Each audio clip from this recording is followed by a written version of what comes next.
आज हम कक्षा 11 इकाई 5 में सम्मिश्र संख्याओं के चैप्टर में प्रश्नावली 5.3 के प्रश्न क्रमांक तीसरे को हल करने जा रहे हैं। x की घात 3 धन 3x धन 9 बराबर इस शून्य को हल करना है। पिछली कक्षा यानी कि कक्षा 10वीं में हमने इस प्रकार के वर्ग समीकरण को हल किए थे, लेकिन उन वर्ग समीकरण का हल हमने छोड़ दिया था जिसमें विभक्तिकर का मान ऋणात्मक आता था, यानी शून्य से छोटा आता था। यहाँ पर ज्यादातर प्रश्न आपको ऐसे ही मिलेंगे जिसमें विभक्तिकर का मान शून्य से छोटा अर्थात ऋणात्मक आ रहा है। इसको हम कैसे हल करेंगे, ध्यान दीजिए। फार्मूला वही है। सबसे पहले दिए गए प्रश्न की हम अपने वर्ग समीकरण के मानक रूप से तुलना कर लेते हैं।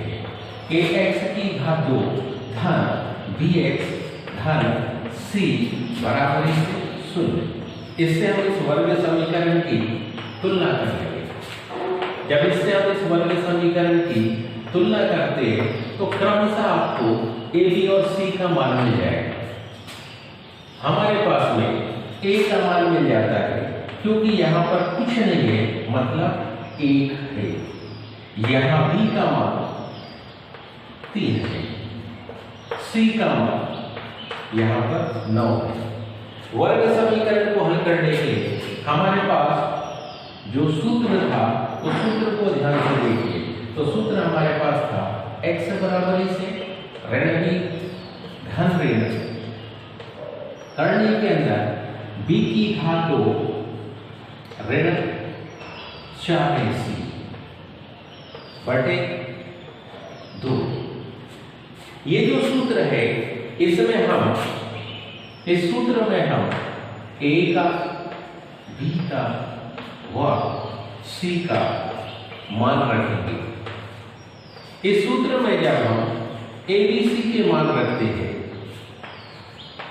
तो मान किस प्रकार से आएंगे, x बराबर से b का मान है 3, लेकिन यहां ध्यान से देखें तो हमारे पास में b के आगे ऋण चिन्ह लगा है। ये ऋण चिन्ह है, इसलिए यहां माना क्या ऋण चिन्ह धन ऋण b की घात 2 मतलब 3 की घात ऋण 4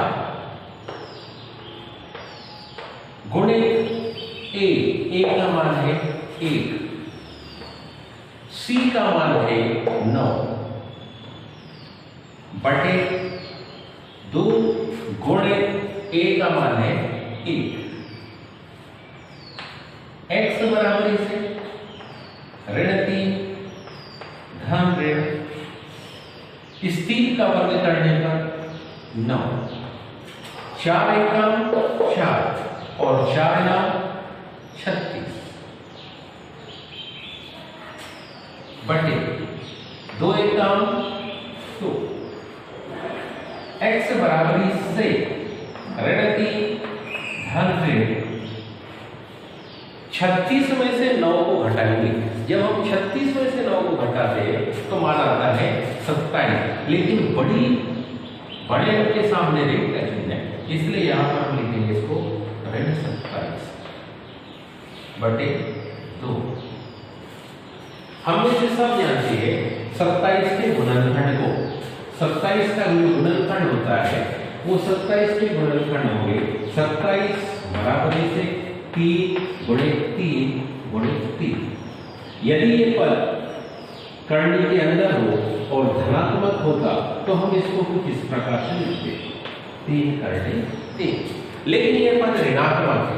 ऋणात्मक होने से किसी एक पद के साथ ऋण का चिन्ह रहेगा, बाकी 2 पद को आसानी से हम करने के बाहर लिख सकते हैं। मतलब ऋण करने 27 को हम कुछ इस प्रकार से लिख सकते हैं ऋण 3 गुणे 3 गुणे 3।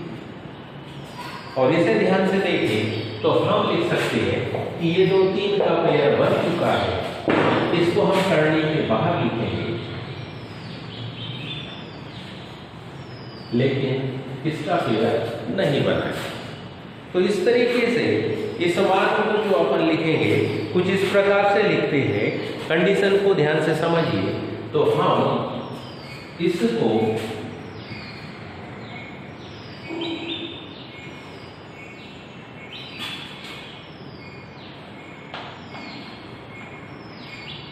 या ऐसा भी लिख सकते हैं, आयोटा को थोड़ा सा डिस्टेंस लेते हुए। तो अगले स्टेप में यहां जो मान लिखेंगे हम वो होगा x बराबरी से ऋण 3 धन ऋण 3 करनी 3 आयोटा बटे 2। हम चाहे तो दोनों पदों से 3 को कॉमन निकाल कर भी बदला सकते हैं या उत्तर को यहीं पर हम कंप्लीट मान सकते हैं। इससे ज्यादा कोई समस्या नहीं होगी। तो ये हमने ये वर्ग समीकरण देखा इस प्रकार का। इसी में और भी कई प्रकार के आपको प्रश्न मिल सकते हैं। जैसे कि अगला ही प्रश्न देखिए, जिसमें आपको मिलेगा प्रश्न क्रमांक 5 x की घात 2 धन 3x धन 5 बराबरी से 0। इसको हल करना।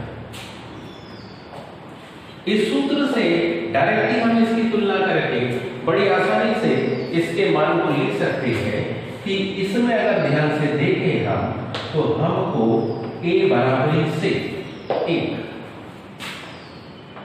b बराबरी से 3, c बराबरी से 5। सूत्र हमारे पास जो है, ये सूत्र को ध्यान से देखें तो ये जो सूत्र हमारे पास है x बराबरी से ऋण b धन ऋण करने के अंदर b की घात 2 ऋण 4ac बटे 2a। इस सूत्र में हम abc के मान रखेंगे।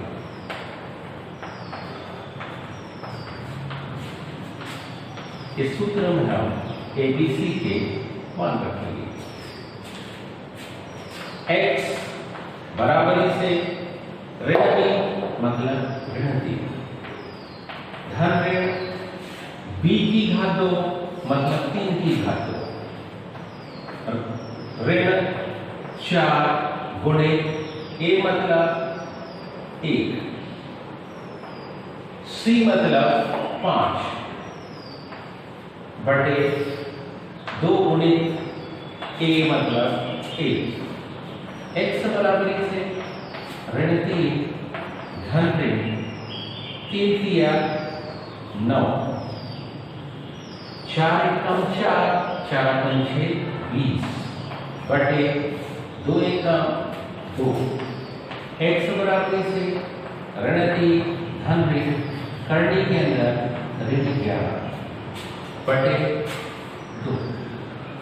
करने के अंदर ये जो ऋण 11 है, करने के अंदर ये जो ऋण 11 है, इसको हम इस 2 भागों में बांट सकते हैं, ऋण 1 या ऋण 1 गुणे 11, यानी कि आयोटा करनी 11 भी ले सकते हैं और या करनी 11 आयोटा ले सकते हैं। सावधानी ये रखनी है कि आयोटा को थोड़ा सा डिफरेंस लेते हुए बताएं, कहीं ऐसा ना हो कि ये करने का चिन्ह पूरा आयोटा को भी घेर ले, उसका अर्थ बदल जाएगा। उसका अर्थ ना बदले इसलिए इस करने के चिन्ह को 11 के ऊपर तक ही रहने दें। इसलिए कुछ लोग आयोटा को पहले लिखते, करने वाले अंक को बाद में लिखते। आप 2 में से जो तरीका अपनाना चाहे अपना सकते हैं। तो हम लिखेंगे x बराबरी से ऋण 3 धन आयोटा करनी 11 बटे 2। ये हमारे पास इस प्रश्न का उत्तर है। उम्मीद है आप सबको ये प्रश्न समझ में आया होगा। इसके आगे के प्रश्न को अपन कल करेंगे। धन्यवाद।